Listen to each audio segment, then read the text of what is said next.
When I was 20, I went on a road trip with my friends to see a comet that hasn't passed by Earth in the past 2,000 years called the Mephistopheles Comet. It was going to be visible from most of Maine where we live, but to get the best view of it, my friend Matt wanted to go out into a remote part of the woods to see it unobscured by others, or the light pollution in the area. Going out to the woods was nothing new for us. Matt and I would always head out there to hunt, or hike, or just go for the hell of it. I was excited to see it, especially since I was taking an astronomy class and would be writing my term paper about the comet and its history. Seeing it for myself would be a good piece to add to it. I was working on the paper with our friend Keller, so we invited him along as well. The three of us would leave town about an hour before the comet was set to arrive and camp out near a place called Oyster River to get a good view of it. Once we got to the river, we set up camp, and the telescope needed to see the comet. The comet was going to be bright enough to see with the naked eye, but I wanted to see it as clearly as possible. We sat there for about half an hour, just drinking and joking around with each other, when Keller finally said, "Look, there it is," and pointed to the sky. Matt and Keller got out their phones to take pictures of the comet, and I put my eye up to the telescope to see it in all of its glory, and Keller got his notepad out to record all our own observations on it. The comet was breathtaking as it glided across the sky, leaving a dark red streak that followed it. It was beautiful, but also ominous. The comet looked as though it was tearing the sky in half. The trail behind it wasn't fading away, and it was turning the sky from the pitch black to a burning crimson. The stars surrounding it seemed to distort as it passed as well, as if they were pushed out of the path of the comet. Suddenly, it started to glow brighter in the sky, making it impossible to directly stare at from the telescope anymore. I stepped back and stared at it in the sky. "What's going on?" I asked. "This isn't how A deafening blow was shot from the sky. It sounded almost like a horn before I could finish my thought. The sound reverberated from the trees in the woods that surrounded us. I jumped from the sudden explosion of sound and fell to the ground in shock. I had no idea what just happened. As soon as I was able to get back up, I looked around for Matt and Keller, hoping both of them were okay, and eager to figure out what caused the eruption of noise. A wave of relief washed over me when I saw both of them rising to their feet as well. They appeared to be okay, but just as shocked and confused as I was, with a look of "what the fuck just happened" on their faces. I ran over to them and tried to scream, "Are you guys okay?" when I realized nothing came out when I yelled. Not only that, all the sounds of the woods had vanished. The birds, the wind blowing, even the sounds of rushing water in the lake had all just disappeared.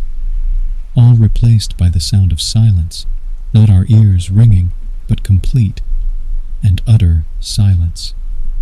The temperature outside had suddenly dropped as well. It was the middle of June, at least 70 degrees out, but now it felt like we were standing in the middle of a freezer. Matt and I ran towards each other, screaming in each other's ears to attempt to get any sort of message across, but all falling on deaf ears. All of that didn't matter, however, when we realized just how cold we were getting. Luckily, Keller was quick at work getting a fire started so we could... Once the fire had been lit, we all gathered around it, taking in the warmth that radiated from it. It seemed as though the warmer we got, the sounds slowly started to return to the woods. We were all trying to rationalize what had happened, and were eager to get back to town. "Maybe it was just how this comet behaves," I said, trying to reassure everyone. "Hey, is anyone else's phone working?" Matt said. I reached into my own pocket and pulled out my phone. The pitch-black screen reflected my own face back onto me, and I saw that my fake composure was quickly cracking as the phone refused to start up. Maybe the comet's energy is messing with it or something. "It should turn on soon," I said quickly and shakily, trying to convince my friends it would be okay. But I think I was really only trying to convince myself. "What the fuck is that?" Keller whispered in fear. We all quickly turned to where he was looking and saw dozens of deer standing still and blocking the road we drove in on. barely illuminated by the edges of the campfire. They were just staring at us. We watched them for what seemed like hours, unwilling to take our eyes off of them, as if we were in a life-or-death staring contest. The more we watched, the more we realized the deer weren't doing anything other than staring. They weren't moving at all. They weren't blinking. They weren't even breathing. We knew we couldn't stand there forever. Whatever was happening was freaking us all out, and we wanted to leave as soon as possible. Once we all felt we had warmed up, I took the keys out of my pocket and told everyone we were leaving and we could come back and pack up camp in the morning. There were no objections, as I'm sure they were just as, if not more freaked out than I was. "What about the deer?" Matt whispered quietly.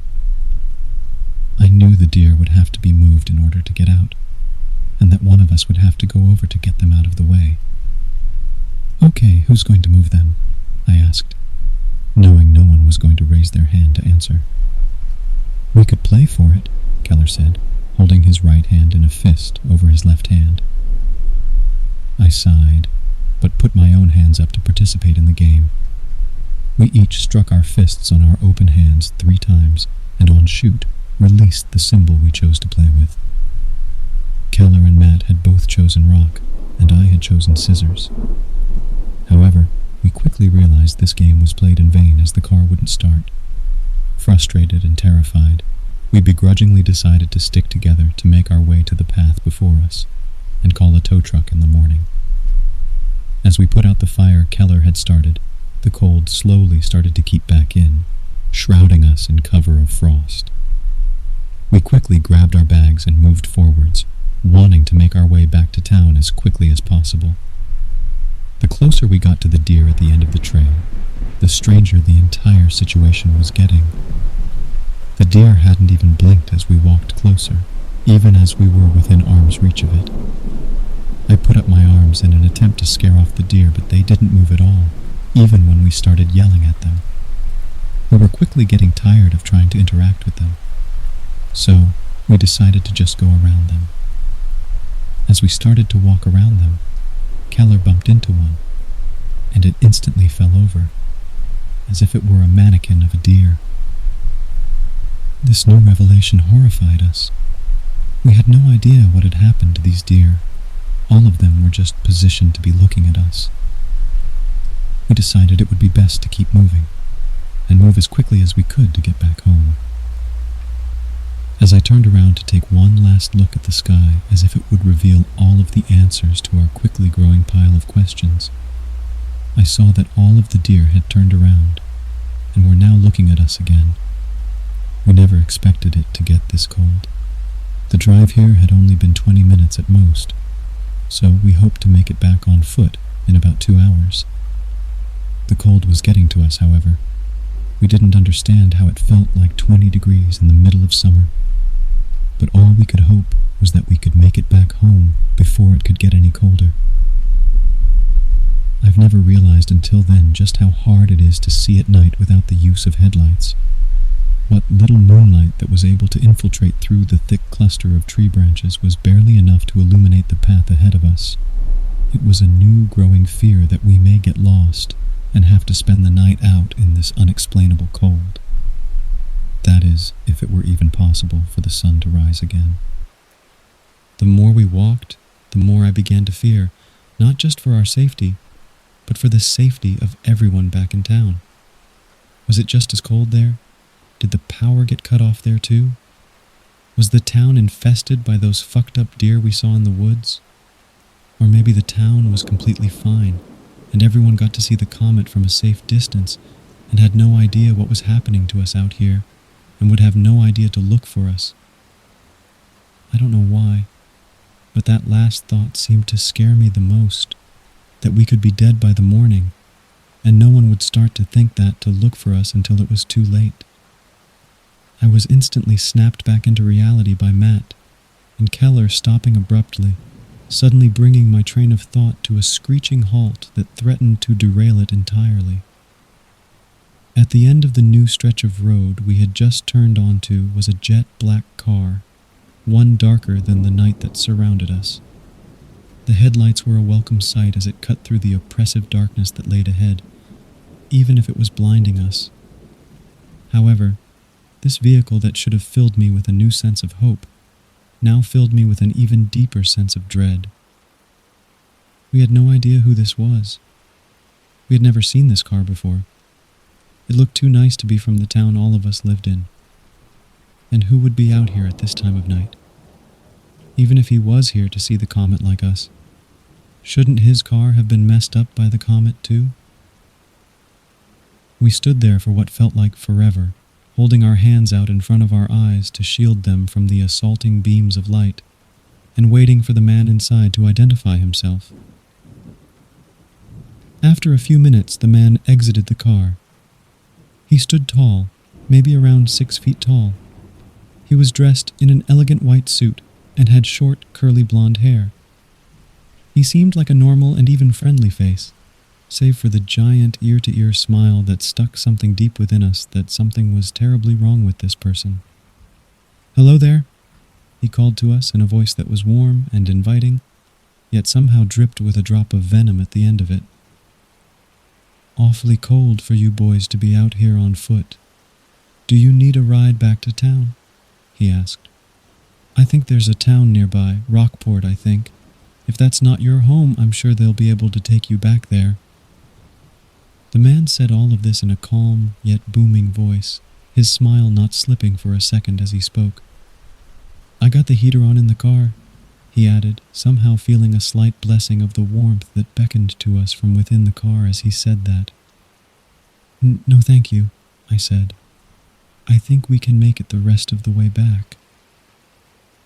I didn't want to be rude and reject this seemingly nice man's generous offer, but there was something seriously wrong with the way he was. I looked back to my friends and saw they had the same worries as me, but I could tell they were wrestling with the options in their heads. The cold was getting to all of us, and even though we didn't say it, we were all worried we might not even make it all the way home. This man might be our only way out of this alive, and I could be throwing away our one shot at making it out. Keller suddenly spoke up. I'll go, if there's enough room. That is, I could tell by his voice how terrified he was. I know he was scared to ask, but that he thought this might be better than what could happen if he didn't accept. "Of course," the man said, his smile widening even greater than I thought that human anatomy could allow. "There's plenty of room and warmth for everyone who needs it." Matt and I said nothing. Even knowing this could be our only way out, every fiber of our being, and every instinct that we had screamed at us to not enter that car, that if we did, we would never make it back home alive. We knew Keller felt this too, but the cold had taken so much of his energy and hope that he was willing to accept whatever fate may lie before him. I gripped his shoulder tightly as he took a step towards the car, saying nothing with my words, but my tightening grip on him saying everything. He looked back at me with a look in his eyes that said everything, a look in his eyes that I could never forget. "I'll be back before you, and I'll be back with my car to pick you guys up," he said, in an obviously fake attempt to look calm. My grip on his shoulder loosened and eventually dropped as he walked into the car as I realized I would never see my friend again. I stood there in a stunned silence, wondering how I could let him do that, and what would happen to him. I felt like I stood there for a lifetime, and even now I still feel like I'm standing there, being blinded by the headlights of the car I saw that night, and unable to see what would become of Keller after he walked into that vehicle. A few moments after the car had driven off, I truly grasped the reality of what just happened. I fell to my knees and looked back at Matt, realizing he had already fallen to his knees weeping a long time ago. What was supposed to be a fun night for us to be mesmerized by the beauty of the natural world had turned into our own little slice of hell. Matt and I just sat there sobbing for a bit. The pain of losing our friend had dulled us to the fact that the cold was receding, and warmth had slowly started to work its way back into the woods. We slowly realized this warmth was coming from the sun, which was finally making its way back to save us from the night, but had been much too late for Keller. Slowly rising to our feet, we said nothing as we walked back to town for the next hour, having nothing more to say about the night we had just survived. So why say anything? Making it to the next morning didn't feel like succeeding, not without Keller. The only thing I could think of as we walked back to town was what I could possibly tell his family. We walked back into town as shadowed husks of the men who had driven off in excitement of seeing a once-in-a-millennium natural phenomenon. Neither of us replied to the worried questions of the members of our community. The first time I spoke again was when I walked into the police station to report Keller missing, knowing full well he was already dead. The police mounted a search for him immediately and found him very quickly. He was mangled beyond recognition, like he had been left in a bear's den for weeks on end. He was holding a pen and paper in his hands that he brought with him to write about the comet, as if he was attempting to leave a final message to us and his family. His body was already going through decomposition when they found him, as if he was dead out there for weeks in the summer sun. Despite all of these injuries to him and the state of decay he was found in, his death was ruled as hypothermia. After interviewing us, the police searched for weeks in the car, but were never able to find him. Neither Matt nor I were able to see the license plate or what brand of car he was driving. The police suspected us when we told them what happened that night, but we were immediately ruled out as the police had no explanation as to how someone dies of hypothermia and decays overnight when the town never noticed anything weird that happened in the woods. As we sat there in the woods, Keller's family was brought in to identify his body. I'll never forget the way his parents screamed when they saw the state he had been left in. His funeral was held a week later. Not much preparation had to be done to it as it was a small town, and the funeral was a closed casket. I'm not a very religious person, but I went in honor of my friend. Maybe I could offer some sort of apology he could hear if he was in fact in a better place. Even though I went to honor my friend, I couldn't bear to look his parents in the eyes. Every time I had since then, I saw the same look Keller gave me that night before he walked into that car. To avoid looking at anyone, I sat in the back as the priest gave his sermon about how Keller was with God now. I grabbed a Bible off of the seat in front of me and started to read to avoid looking into anyone's eyes when I saw this line in Revelations 9:1. And the fifth angel sounded, and I saw a star fall from heaven unto the earth, and to him was given the key of the bottomless pit.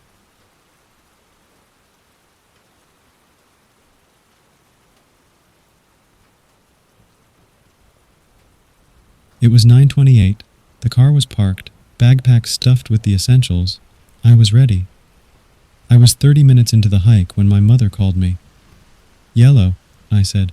"Hey, sweetheart, how are things going with that trop?" "So far, so good. Hadn't found a spot for sleeping, though." "Well, good luck with that. Also be safe. Don't know why you decided to camp there, but just be safe, okay?" "Don't worry, Ma. I'll be safe, all right?" "Okay then. Bye, Ray. Love you." "Love you too, Ma."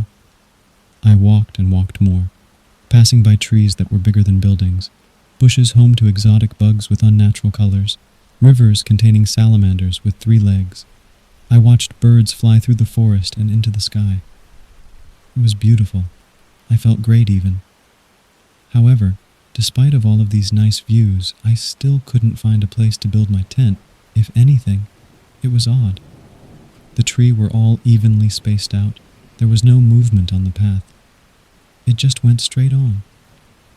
A path should at least have some bumps in it, but this one didn't even have a stick to step on. And the sun, it should be at its peak by now. But it's still at the same spot when I entered the forest. That was concerning. Eventually found this one part of the path. It branched from the road I was taking. Unlike this one, it actually looked like a path for hiking, messy and muddy. Yet found myself just standing. My body was giving me goosebumps. I didn't know whether I should continue walking or follow this new path. And yet my legs decided for me, walking down this uncharted path. I came upon this sign that read, "Keep Out," which my body ignored and climbed the gate. My body walked and walked more, not knowing when to take a break. And there, right in front of me, a flower. It was thicker than the others around it, gray to the bone with red faded towards the end of the petals. My body gets to an even level with the flower, my eyes staring into the center of the flower. There was a tiny ball at the center with a straight line in the center. The gray parts of the stem almost looked like exposed muscle, pulsing and moving like a muscle too.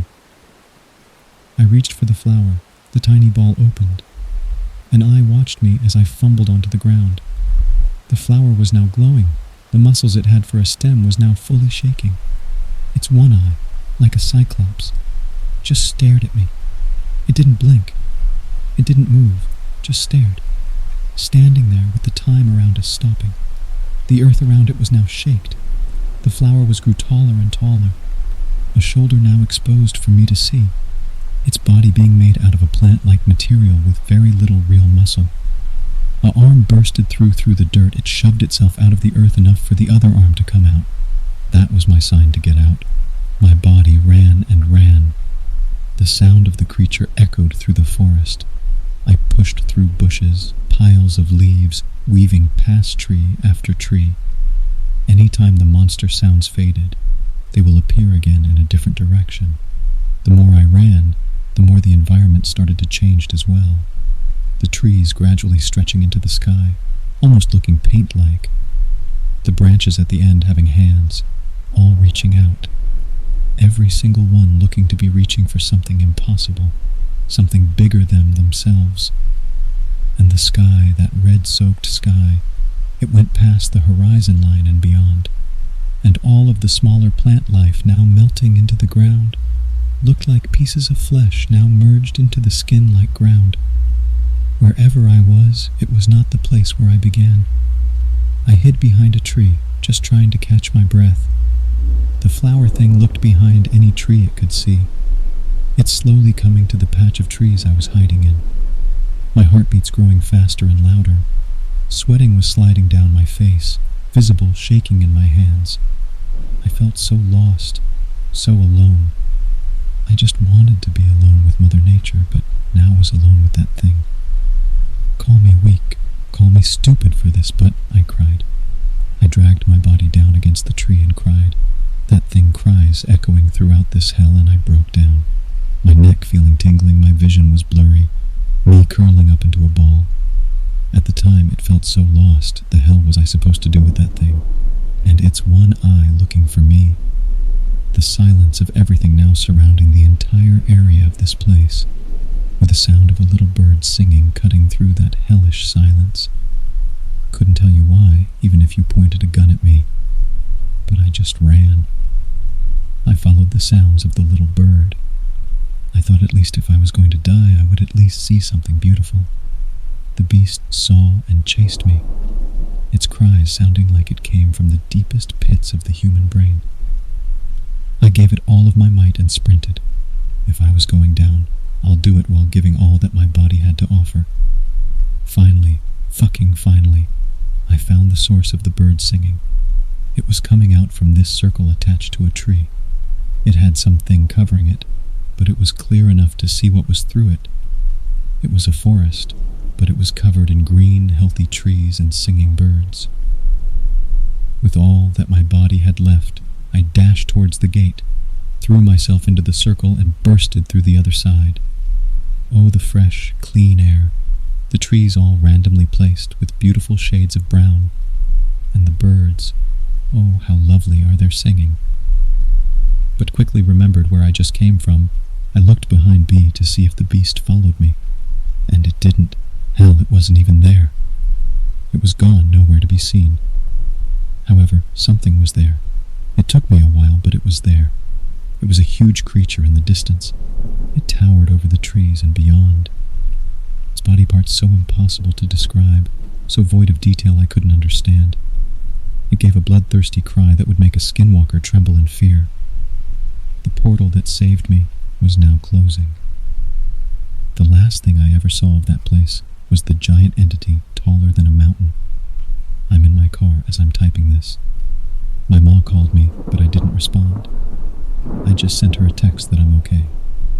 Still trying to wrap my head around what just happened. Hell, I almost died in that place. My body shivers, but my mind is telling me to go back. My heart is hoping that never happens. That flower beast. How something so small can turn into that is beyond me. There's something that I have to tell you, though. I wasn't telling the full truth about everything. The thing I saw before the portal closed. There was one thing my human brain could recognize.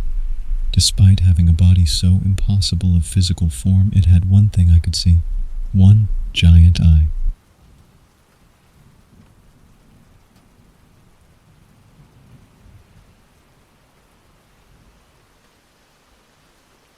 My name is Sam, and I'm a 33-year-old man living alone in central Michigan. I live in a very small town of about 800 people, and there's pretty much nothing but forests surrounding my town. The nearest town is 37 miles away, and that town has roughly 3,000 people. So this part of Michigan is fairly remote. I live about 8 miles north of my small town, and my property is butted up to about 14,000 acres of state land. Normally I love this about my land, but after last night, I'm terrified of the woods behind my house. A couple nights a week I like to take a walk through the woods directly behind my house and sort of unwind and be at peace with nature.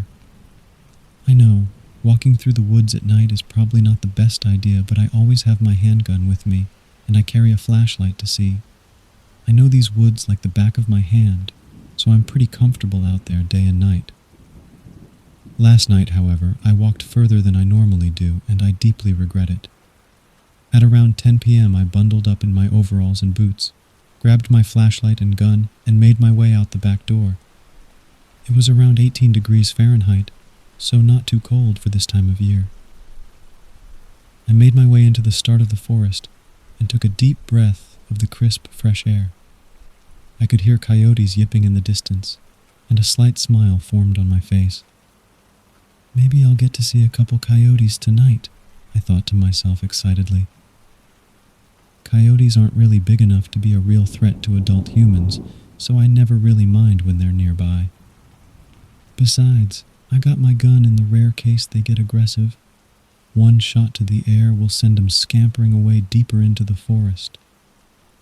I walked in silence for 10 minutes or so, listening to the sound of my boots crunching in the snow. I could tell I was getting closer to the coyotes because they were getting louder and louder. As I was focusing on them communicating with each other, I thought I heard a voice in the mixture of the barking and yipping. I stopped walking, listened closer. After a few seconds, I heard it again. Only this time I could make out a couple of words. "Help me, mister," the voice shouted. I thought it a little strange the voice didn't sound in distress, but I thought they might be in shock or something.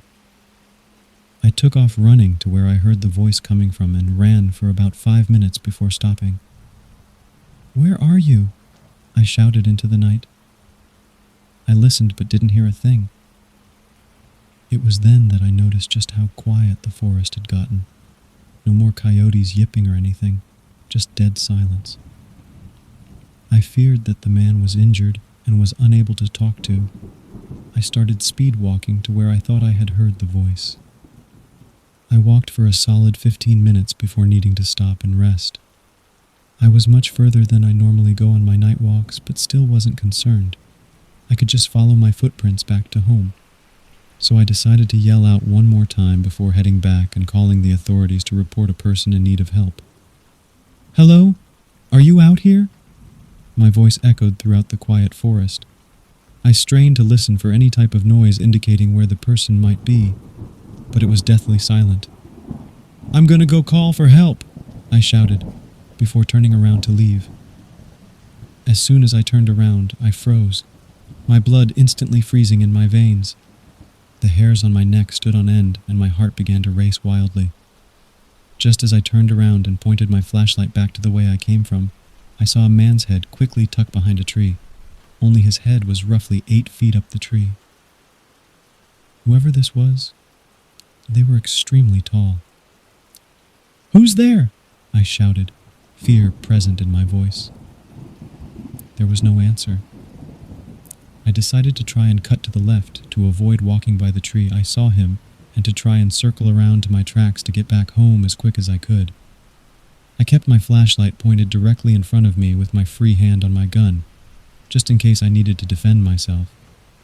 The level of fear I was experiencing made me feel like this was no man, but something I was never supposed to see. "Help me, mister!" The same voice from earlier came from about 40 feet behind me. I spun around and pointed my flashlight where I heard the voice and nearly shit my pants right there. Head was poking out from behind a tree at about the same height as before, only he was much closer. So close that I could see he was grinning ear to ear. His face looked incredibly pale and long, inhumanly long. I took off in a dead sprint in the direction I knew my house was. Laughter rang out behind me, as well as the occasional, "Help me, mister!" I didn't turn around once. I just ran faster than I've ever ran in my life, and eventually the laughter faded as he fell further behind. Once I reached my normal walking trail, the tall man's voice faded out completely. I still didn't slow down. I ran full blast until I burst out of the tree line and practically fell into my backyard. I didn't stop to catch my breath until I was safe in my house with the doors and windows locked. I slumped into my chair and panted heavily as I clutched my handgun tightly. I didn't sleep at all last night and fell asleep around 7 this morning. I woke up a few hours ago and thanked the Lord I had the next few days off. I don't think I could have went into work after my experience. I decided to start typing this up because about 30 minutes ago I started to hear a voice coming from the woods behind my house. It's been saying, "Help me, mister," every couple of minutes, getting closer each time. I've locked my whole house up and I'm currently sitting in my kitchen with my handgun and my 30-30 at my side. I'm not really sure what else to do, so I'm posting on here to see if anyone else has ever experienced anything like this. And if so, can I get some advice? I really don't want to be killed by this thing.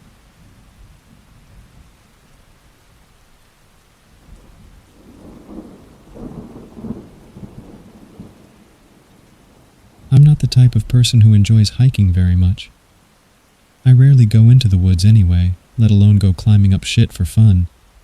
My idea of fun is sitting at home, playing some sort of video game in a pair of old trackies with my pup on my lap. I mean, don't get me wrong, I walk my dog every day. He's an Alaskan Malamute, so I have to take him on long walks daily. But I don't haul him up mountains or through dense woodland. So when my friend asked if we'd like to join her and her over-the-top exercise-is-everything boyfriend on a hike, I was less than enthused. Because of overtime at work and my back playing up, Milos' walks had been short. I felt bad about it, but there just wasn't enough hours in the day to fit everything in. Luckily, I can take him to work with me, but trailing around behind me isn't exactly the best workout for a hyperactive dog, so I took their daunting offer and immediately regretted it. It's midsummer and I'm already sweating. We normally don't get heat in England at all, ever. So when we do, we aren't ready for it. I'm pasty white and only own 2 pairs of shorts, PJ ones and some old gym shorts that still have the label "won them." So I'm completely unprepared for the weather that's presented itself. Considering we'd be out here for a few hours, I'd known these guys my whole life and the area we were going to would be completely desolate. I decided PJ shorts would be the best option. The car journey was disgustingly hot as I only drive a crappy Micra and all the windows except mine won't roll down. I have Milo in the back, slobbering all over me trying to stick his head out of the window. A stereo that only plays one song over and over again. Under Pressure, Queen, if you were wondering. And an iPhone that's basically a glorified iPod, so its Google Maps is a joke. Eventually we rock up, clamber out this tiny clown car and walk up the dirt road to meet Stacy and Adam. Obviously they're wearing fancy hiking gear, matching boots and all, whilst I'm over here in some shitty red fabric short shorts and a crappy oversized t-shirt to hide my sweaty mess underneath. Typical. I say hiking, you hear fashion run. Come on, however are you and that big bear going to hike in those heels? Adam's a total dick. I don't even give him the satisfaction of a sarcastic response. I roll my eyes and let Milo off the lead. I've never seen someone so scared to get their hiking outfit dirty. Seriously. Hiking outfit. Dirty. Who'd have thought it? Leave her alone. At least Claire came. No one else wants to hike with us. They're all lazy. Everyone ready? Let's get going. Stacy knew I didn't want to be there, so she wasted no time in starting a horrendous adventure. I hate hiking. There is nothing worse than being shouted at for having to carry your massive dog. I know I shouldn't mollycoddle him. He's twice my size, but he's my baby. I can't have children, unfortunately, and not a lot of people know this. I tend to go out of my way to avoid that topic of convocation, so when people tell me he's just a dog, it really grinds my gears. Milo didn't like heights, I found out. There's not a lot he's afraid of. He'll chase bigger animals, eat anything, jump into lakes in the sea, but slightly big rocks or ledges? Not a chance. If I'd have known this, I could have wiggled out of this whole crap. But no, I'm only just learning this. God damn it. Stop picking that fucking dog up. He's massive. He's not really afraid of heights. He's just lazy. Hurry up, Claire. We can't keep stopping so you can baby that bear. Come on. I hated it when Adam snapped at me like this, especially when it's to do with Milo. Stacy knew about the child situation, but swore never to tell anyone, not even Adam. She nervously tried to laugh it off, but Adam clearly had his dick in his ass and went off in a huff. I shouted for Stacy to follow him and that I'd be right behind them shortly. I'd rather Adam be annoyed with me for a bit, than Stacy for sticking by me. After all, Milo was being fussy. After refusing to move and going completely limp when I tried to pick him up, I tried the I'll walk away and leave you tactic. It works on children, and Milo hates being alone, so I thought it'd definitely work. I start to walk away, but he still wouldn't budge. I try my best not to cave in, but I have to, and I hide behind a tree. I wait there for a few moments and he still didn't move. This seriously isn't like Milo, so I knew something was up. I walked back over to him and crouched beside him. What's up, Buttercup? Why won't you move? Is it your paws again? Give 'em here, you big baby.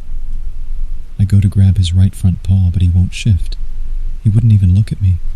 His paws were fixated to the ground as if he were glued there. His eyes fixated to the tree I was stood behind. I tried to meet his gaze and see what animal had his interest, but there was nothing.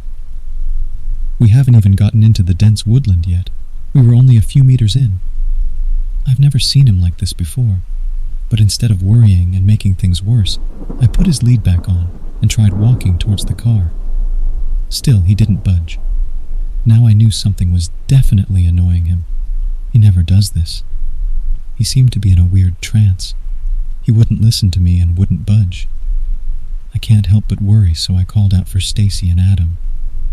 I thought they'd have stuck closer to us or even started to climb back down once they'd noticed we weren't trailing behind or heard me yelling for Milo. Knowing them, they were probably arguing and hadn't realized. Evidently nothing was going to move Milo, so I decided to run up the way and see if I could shout louder for Stacy of Adam. Still nervous that Milo could bolt at any minute or come out of this trance and be scared and alone, I managed to get to the top of this massive rock and scream for them. Nothing. I even screamed for Milo just in case a miracle happens. Again, nothing. That's when I see it. I have seen a lot of weird shit in my short life, but nothing like that. The only thing I can compare it to is that weird white demon man from Pan's Labyrinth with the eyes in his hands. It had a somewhat similar frame and calmness about it, but it was tiny. It looked like a child at first glance, and just as I tried calling out to him to see if he was lost, it turned around, and I froze. Its eyes took up most of its upper face, like anime characters' eyes do, and its nose and mouth were pretty much non-existent. It was pale yellow in color, and its ears folded back behind its head. The only reason I knew it had ears was because when I stepped back they perked up and it span to face me. How I hadn't scared it off when I screamed was confusing, but I was thinking too fast to even consider that at this point. Now, my mom is a very spiritual woman and claims to be able to talk to dead people. She's adamant that I have this gift as well, but that I'm not open to my spiritual side yet, so I won't be able to hear anything. That's the only explanation I can come up with as to why I heard it speak. I wasn't stood anywhere near it, but I heard it speak very clearly, as if it were right behind me. It makes me feel physically sick when I remember what it said to me. It makes my hair stand on end and makes my stomach do that weird flip thing that happens when you go over the end on a roller coaster. Milo, it's good. Boy, I lost my shit when I heard that. I didn't even care if it was stood behind me next to me, even if it was on top of me at this point. I had to find Milo fast. My heart was in my throat and I nearly fell over multiple times. I've never moved so fast in my whole entire life. I got to where I left Milo, and he was still sat there, but facing away from me this time. I couldn't remember if I'd walked past him to try and get a higher point of whatever. I was just glad to see him. I ran over to him, slid on my knees, and almost pushed us both over with the amount of force I had created. I snuggled into his fur and cried with relief. I was so glad he was okay, even if he was still acting weird. My face soaking wet when I eventually lifted my head up off him. I assumed it was because of the sweat mixed with the tears, but when I wiped it all away, I found blood. A lot of it at that. I checked to see if I had any cuts on my face or hands, then began to frantically but cautiously check Milo's fur. I couldn't find any injury, and he didn't flinch when I'd touched or squeezed him. I stood up and began to walk around to face him when I realized where the blood came from. How he didn't whimper is beyond me. As soon as I could see his face, I saw blood pouring from his mouth. I tried to open his mouth to see if he'd hurt himself when I knelt on something soft. I fell back on my ass and nearly threw up. A small piece of flesh sat in front of Milo. It looked very similar to a jellyfish, but one that had had all its tentacles removed and a massive bite taken out of it. It wasn't a part of Milo, but I couldn't see any other animals around this part of the forest, except that weird thing earlier. As soon as I looked back up to Milo, he laid down on the floor and threw up bright yellow bile. He wasn't even fazed that he'd vomited. He seemed just relieved that I was with him. I lifted his head up and put it on my lap as I stroked his face for a while. I assumed Stacy and Adam would be back soon, so I sat with Milo for a bit, making sure he was okay. Every branch swaying or leaf crumpling made him nervous. His head would swing around trying to locate it. He'd muster up a deep growl, then he'd stare straight at me. It happened 4 or 5 times before he eventually stood up, used his head to push me over so I laid on my back, then stood over me. His head was up by mine and he laid on top of me. It was the strangest thing I'd ever experienced. It was as if he was trying to protect me by using his own body as a dog shield.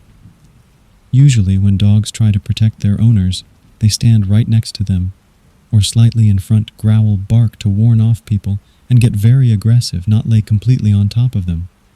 Every time I tried to move, Milo would growl and almost snap at me. Every time I tried to speak, he'd howl over me. I accepted that he wasn't going to get off me, or stop telling me off, so I just lay there, silent and still for a while. I noticed that the chunk of flesh that was by his mouth had moved, but I couldn't see where to. I managed to slowly move my hand under his tummy and push him off me. As soon as I scrambled to my feet, he stood in a defensive stance and started barking at me. I was his mama, and he'd never even so much as growled my way before. Now he was getting ready to bite me. I couldn't make heads or tails of the situation, so I used my aggressive voice and told him to stand down. After 2 or 3 shouts, he eventually calmed down and sat next to me.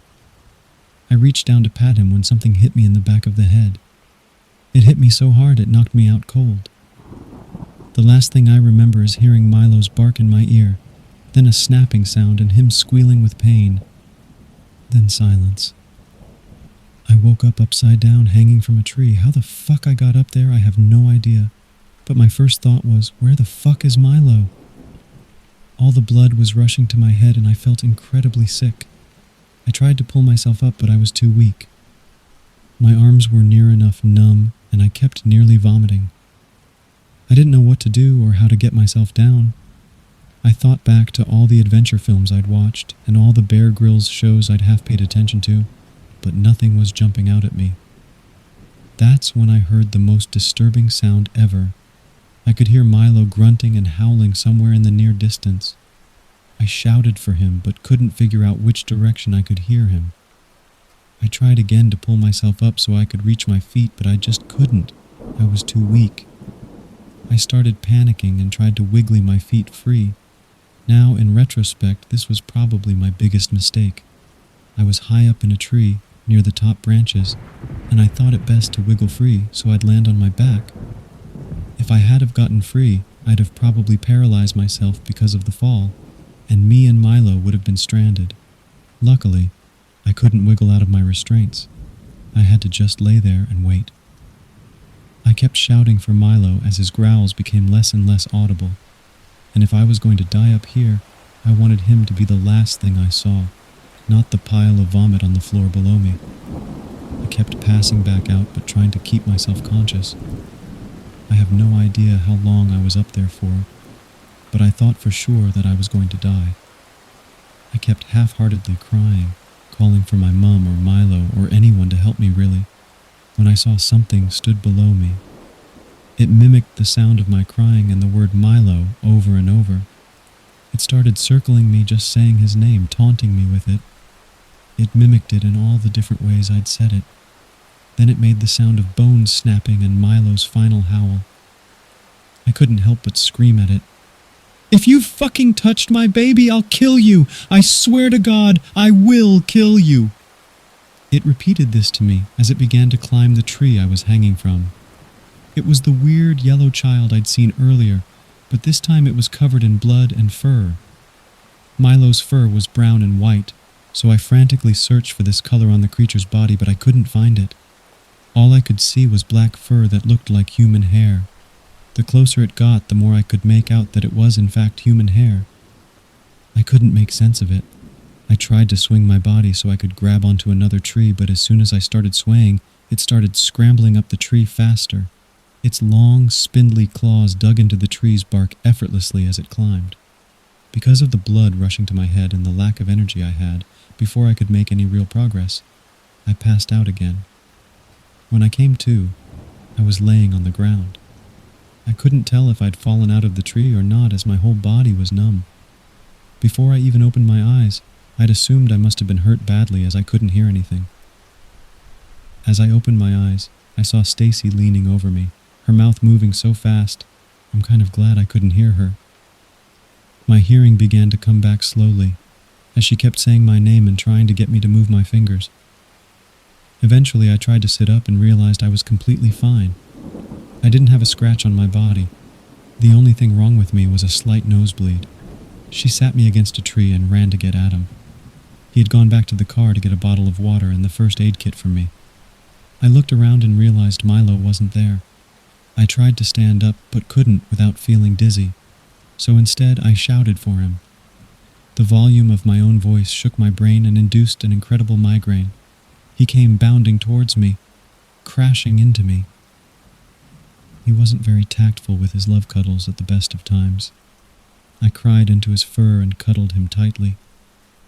When Stacy came back, she told me about how her and Adam got concerned when they couldn't hear us behind them, so they circled back to try and find us. When they eventually did, apparently I was stood, staring up at this tree, completely unresponsive to Milo's barks or both of their shouts. As soon as they got somewhat close to me, I completely collapsed and had an incredible nosebleed.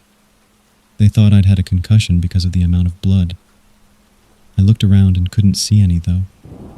Eventually, I looked down to find that my whole t-shirt was soaked in it, and I'd apparently taken it off to soak it up. I looked over to Milo, and I'd covered him in it also.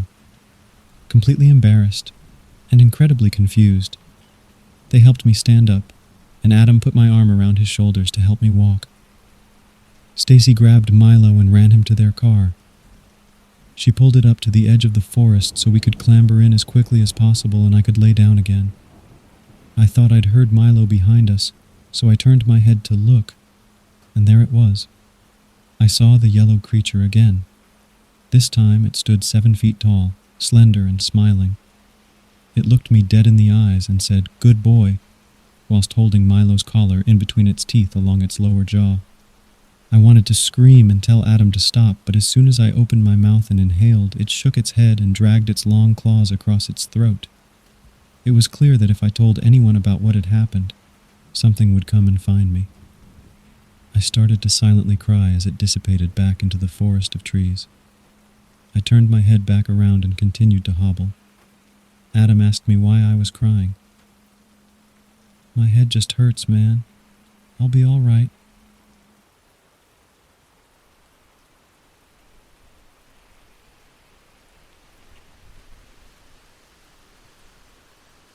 Last night I came back from one of those mental health camping trips where all you bring, electronic-wise, is an emergency radio and a digital camera. Other than what I am about to tell you, it was actually insanely good for my health. I was struggling with my job for a little bit, and let's be honest, I was also struggling with life in general, but was able to simply relax. It what felt like the first time in years, to be honest. I came back a new person, a fresh slate to write the rest of my life on. I later found out I came back a new person in a more literal way. The camping part went smoothly. I enjoyed some fishing, cooked with a campfire, met some other people on their own retreat as well. You know, the normal camping stuff. I also took lots of pictures. A week after I arrived, I packed up all of my things and went back to my truck, ready to go back to my home. The ride back went smoothly, but I do have to admit that first night of sleeping in my own bed rather than a cot felt so fucking good.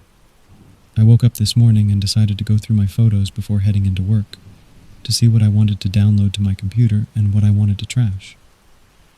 This is where things get odd. The first picture was of me with a group of about 6 other people. I don't remember a single one of these guys. All of their faces were blurred out, like they turned their heads swiftly right as the picture was being taken of them. We all had our hands around each other, and the girl next to me was getting really close and personal with my waist. But I don't remember a single one of them. This catches me off guard. I just know I went camping alone, but from the looks of these pictures, I can see my tent in the background, with a couple other tents placed there too, all in perfect condition. It felt like I was staring at an alternate reality, like what could have been if I went with a group. Eventually I shrug it off, as maybe drinking a little too much one night and forgetting about a group of wanderers that just set up with me for the night. You know, a lousy excuse that made me feel less insane. Eventually I scroll through the rest of the pics. Some of them are things I remembered, like fishing and cooking, but they always had other people in it, as if they were removed by my memories. And, like always, their faces were blurred. Now I go to the second day's worth of pictures. At the start of the day, there seems to be the same picture as before, except the guy all the way to the left wasn't in the picture anymore. Just simply gone. Again, the same process continues. The rest of the pictures that day are the ones I remember, but simply with more people added into the mix that I don't. I look at the next day, and another person disappears. The next day, another one disappears, and then another. Again, another goes, continuing the process until there is just me and this woman left, her arms around my waist, hugging me with a blurred face.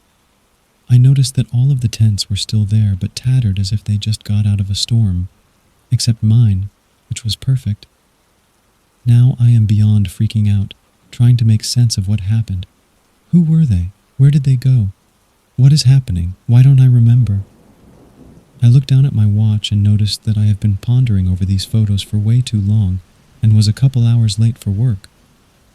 I shoved the camera into my bag, and since I was already dressed, I ran to the car. I get into the office about half an hour later, walking in disheveled. I got a few looks from some of my employees, but shrugged them off, heading to my office. One of them walks up to me to ask me something I don't think I'll ever forget. "Where's your wife?" "My wife?" "Yeah, her and the rest of management. You guys all went on a retreat and you were the first one to come back." I look at my desk and notice a picture, with all 7 of us from the original photo. I quickly open up my camera and go back to the first photo, matching the bodies up with each other to confirm their identities. Sure enough, they were the management that I worked with, but I still did not remember a single one of them. I scroll to the last photo I have taken and see me. Only me and 6 blurred bodies hanging, suspended, from trees behind me, with their heads all forcefully bent in a 90-degree angle. I noticed that my hands were both well within view of the picture as my blood went cold.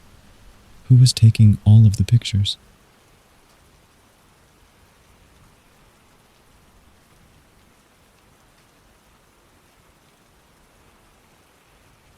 My friend Samantha and I were so excited to take a road trip together to go hiking somewhere further from home.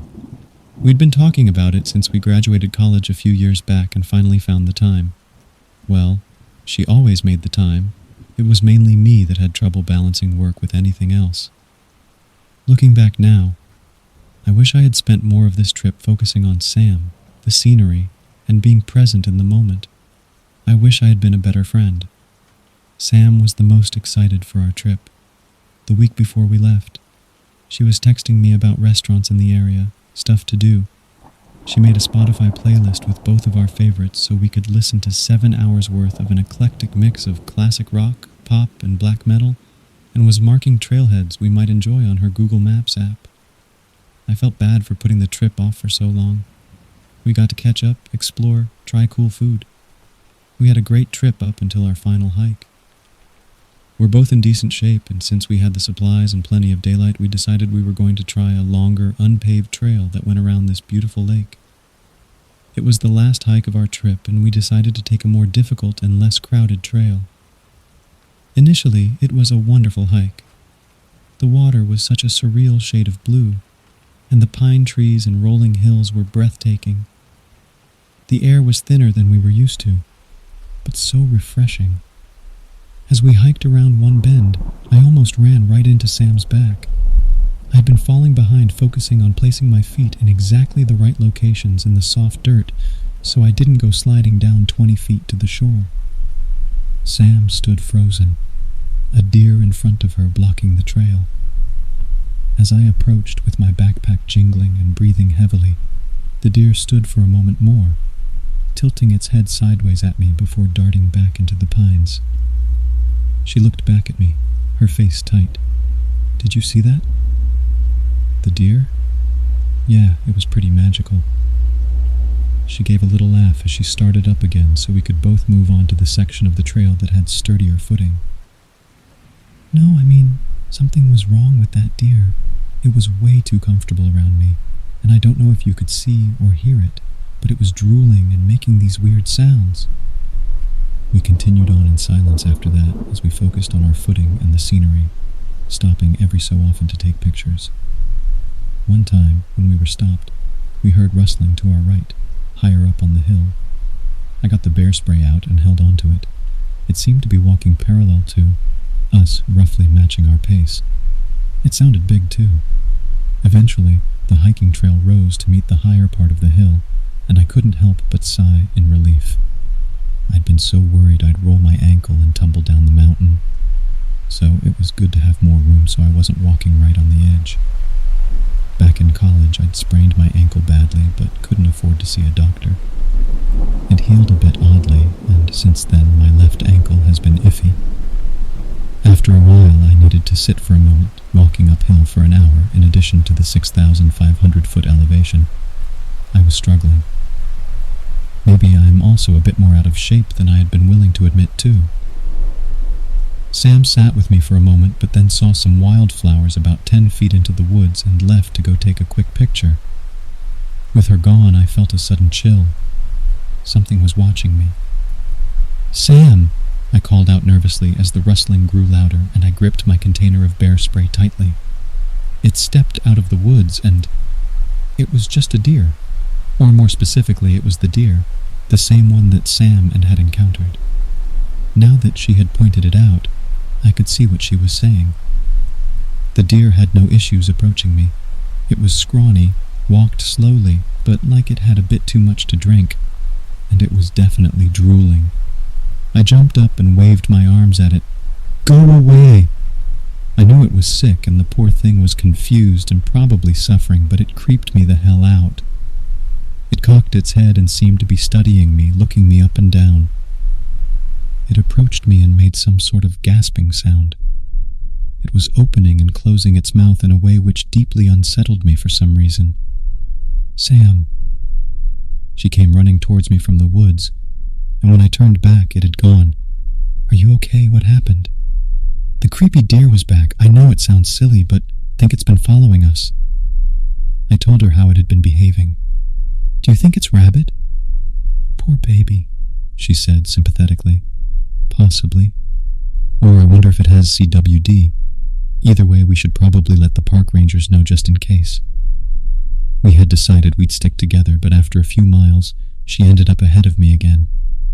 She tends to inch forward to get pictures, whereas I tend to walk past sights, then have regrets and double back to take pictures. I had walked back a bit and was sitting down, angling my phone weirdly to try and fit the scene in front of me in the frame, when I heard Sam's voice, but I couldn't make out what she was saying. "Hey, I'll be right there," I said, my voice raised slightly, assuming she was talking to me. "Then," she screamed, "Sam." I stood up and tried to walk as quickly and carefully as possible. Her screaming changed from fear to agony, and it sounded like she was sobbing. I wasn't sure what happened, but I could tell she was scared and likely hurt. I suddenly realized I was still holding our only canister of bear spray. Against my better judgment, I started running as fast as I could, and for a while I was making good time. But then my left foot landed a patch of soft dirt at the edge of the trail. My ankle rolled, and I was falling. I don't remember hitting the ground, but I remember opening my eyes, flat on my back, about 15 feet below where I had been standing. It was also dark outside. We'd started hiking at least 6-7 hours before sunset. I tried to stand, but it was a struggle. I was confused, disoriented. Trying to get up was talking all my energy and focus. I had a deep feeling of dread I couldn't explain. As I started slowly moving upwards on my hands and knees, I tried to recall what had happened leading up to my fall. Sam sounded hurt. She was screaming. I had run after her and then I fell. "Shit, Sam." I called her name, my voice hoarse but no response. My phone was surprisingly only minorly damaged, but I had no reception. Luckily, since it had been buckled to me, I still had our backpack. I dug through it. We had first aid kits, but I figured I could patch myself up later. I didn't want to stay down here any longer than I had to. I found my knife and my headlamp. After about 20 minutes, I had slowly and painfully ascended back towards where I had fallen from. My hands were raw and I could feel my right knee bleeding through my pants. I was trying to go slowly since I trusted my feet even less now, and dizziness was starting to creep in, but panic and fear drove me forward. Once I made it back to the trail, I had to sit for a moment. I heard rustling behind me and felt a sudden pang of fear. Something or someone had injured Sam, and here I was, sitting alone, injured, with my back to the woods in the dark. I tried calling her name, in case it was her that I heard. No response. I stood up and started limping as quickly as possible towards the direction that I had last heard her scream. Luckily, the ground had evened out, because I could feel myself weaving unsteadily. I knew that something terrible may have happened to her, but kept trying to keep that thought out of my mind. As my calls to her remained unanswered and it became harder to imagine a scenario in which she was okay, I felt my throat tighten and tears roll down my cheeks. I kept looking for her. I knew she wouldn't just leave me here. I think part of me knew then that she was gone. She would have been searching for me if she was okay, and even if she left to get help, I think they would have found me by then. Somehow, eventually I navigated my way to where I thought she had last been. I was hoping maybe if she was injured, she was okay and just out of it and confused like I was. My foot caught in the mud, and I fell. Lights flashed behind my eyelids, and I felt overcome with nausea. The light from my headlamp had greatly dimmed, as it was now coated in mud and grime. I heard movement behind me. As the smell hit me, I realized the mud was dirt mixed with blood. I could taste it, mixed with the gritty texture. Leaves covered with what was likely blood stuck to my face, and I felt something soft and wet under my shoulder. The rustling behind me became discernible as footsteps. I felt around for my knife, my bear spray, but instead felt something hard, sticky. I was certain I had just found out what happened to Sam and had a good guess at what was about to happen next to me. I felt no urge to get up as the footsteps got closer. I knew I couldn't outrun it. I closed my eyes, trying to focus on something, anything else, not knowing if I wanted to see what was coming for me. The footsteps stopped, and I could hear labored breathing coming from above me. I waited, and then as no blows came, I opened my eyes. It was Sam. She stood over me, breathing heavily from her mouth. She was covered in blood. Her shirt and pants were torn, but she was alive. I let out a relieved sob, and then could no longer hold back the tears. "Oh my God," I whispered as I slowly moved to sitting and then standing. "I thought I had lost you." I pulled her close to me into a hug. She stood motionless, her arms at her side. She stuck to me where her shirt was still a bit wet. Dried blood covered the neck of her shirt and her midsection. Her hands, and unsettlingly, her mouth, were also smeared with blood. I could still hear her breathing heavily close to my ear. "What happened?" I asked, as I released her. She stared at me but didn't respond. I figured she was a bit traumatized. Frankly, I wasn't sure how she was up and standing at all after whatever had happened. She was a bit wobbly, but otherwise seemed to be able to walk. As we walked towards the car, she fell behind me, which made me nervous as I didn't want to let her out of my sight. She kept stopping, staring over her shoulder while I tried to coax her forward. Eventually, after what felt like forever, we made it back. My ankle was killing me, but I had tried to move as fast as possible. Although the woods were eerily silent, I wanted to get out of there as fast as possible. When we got to her car, I was debating if we should drive ourselves to the hospital or call 911. I had this feeling of terror that I couldn't shake. I pictured us making it all the way here to the car, and then something breaking the windows, attacking us. I decided we needed to leave now. "Do you have your keys? Do you think you can drive?" I asked. She had an old Jeep pickup and was very sensitive about other people driving her baby. Plus, I wasn't sure I could drive us with my ankle as it was. She said nothing, cocked her head at me. "I know. We look like we've been mauled by a bear." I caught myself and winced, feeling suddenly insensitive. She clearly had been attacked by something or someone. When she said nothing, displayed no emotion or reaction, I cautiously continued. "But I have a bad feeling. I think we need to leave, like right now. I'd rather call for help when we're back on the main road, or just drive straight to the hospital." She remained motionless, staring back into the woods, and I wondered if she lost her keys in whatever struggle she had. Luckily, I had her spare with me. I unlocked the doors and she continued to stand outside. I realized I would need to punish my ankle a bit more because she was far too out of it to drive. I slid in, but she remained motionless. "Sam, get in, please. Something is out here still, please." She was licking her lips, staring back at me again. In the darkness, her blue eyes looked almost black. I limped back out of the seat and opened her door for her, and had to guide her in. I buckled her in after she made no move to do so for herself. As we drove, and headlights of passing cars illuminated the interior, I kept checking on her out of the corner of my eye. She was breathing in and out of her mouth and staring at me. I noticed now, in the better light, that she was drooling. "Hey, how are you doing?" No response, but she began opening and closing her mouth and making a wet, gasping sound as she breathed in and out. Her breath reeked, and her teeth were tinged pink. I don't have much medical knowledge, but I was worried she had a punctured lung due to the strange sounds she was making.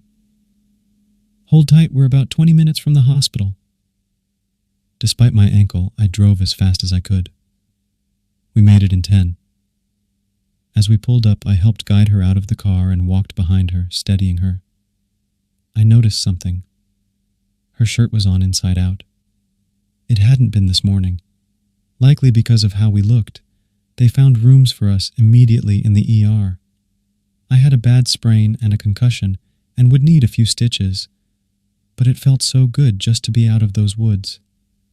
I asked the nurse that came to check on me about how Sam was doing. I mentioned to him, I'm not sure if she was attacked by an animal or a person. I mentioned what I had noticed about her shirt, and that we may have encountered a sick animal in case any of that helped. When he returned, he was clearly distressed. Sam was gone.